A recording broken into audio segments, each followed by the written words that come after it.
everybody. My name is Jolie, and this is Madrasti. Today I'll be reading you a book called Dylan the Dragon and the Playground Ride. Let's begin.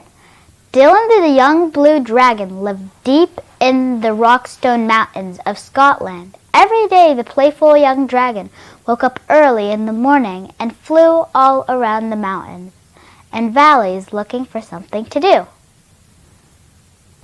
When he was hungry, he would go home to his cave where Mommy Dragon would have hot soup ready for his dinner. "Wash your wings and get ready for tea. I've made your favorite today, darling. Pea and toad soup," said Mommy Dragon. Dylan sighed. Thank you, Mom," he said sadly. "Whatever is the matter, son? Every day you come home happily for your tea, but today you look so sad," inquired Mommy Dragon. "I'm lonely, Mom. I can't find anyone to play with in all the lakes, mountains, and valleys in Rockstone. There isn't a single dragon for me to play with," he grumbled. "Well, how about this for an idea? Why don't you fly down to the village playground and see if the children there want to play with you?" Dylan woke up bright and early in the next morning.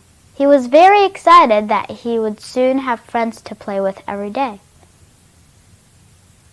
He put on his baseball cap and school tie and flew past the valleys and mountains until he reached the little village of Falkirk. He glided down to a passer-by to ask for directions to the children's playground.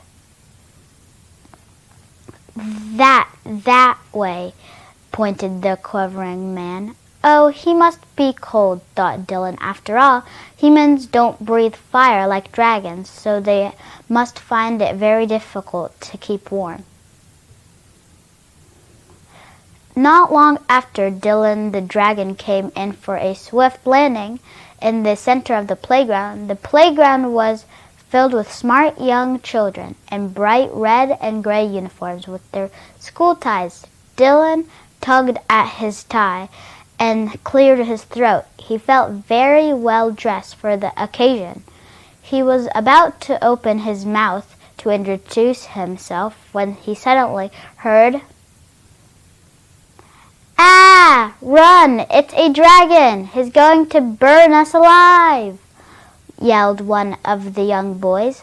All the children ran frantically towards the exit and disappeared in no time.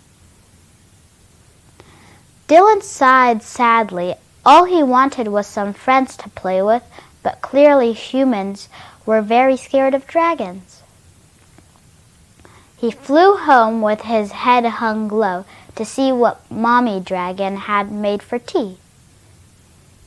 The next day, Dylan decided to try and make friends with the children in the playground again. He tucked his white handkerchief in his left goal and scooped up a large branch lying on the floor.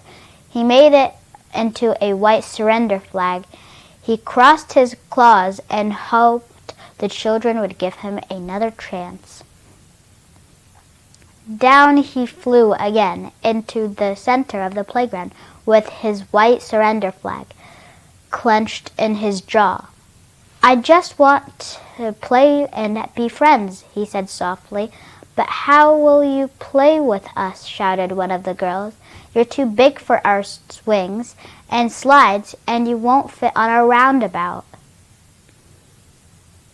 "Well, why don't I take you all for a ride to the valleys and mountains of Rockstone?"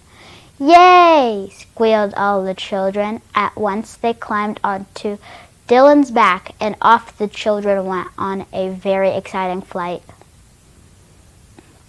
From that day, Dylan and the playground children were friends, and every day Dylan the dragon would take the children on the best playground ride ever. Well, that is the end of Dylan the Playground Ride. Thank you for listening, and I'll see you in my next one. Bye!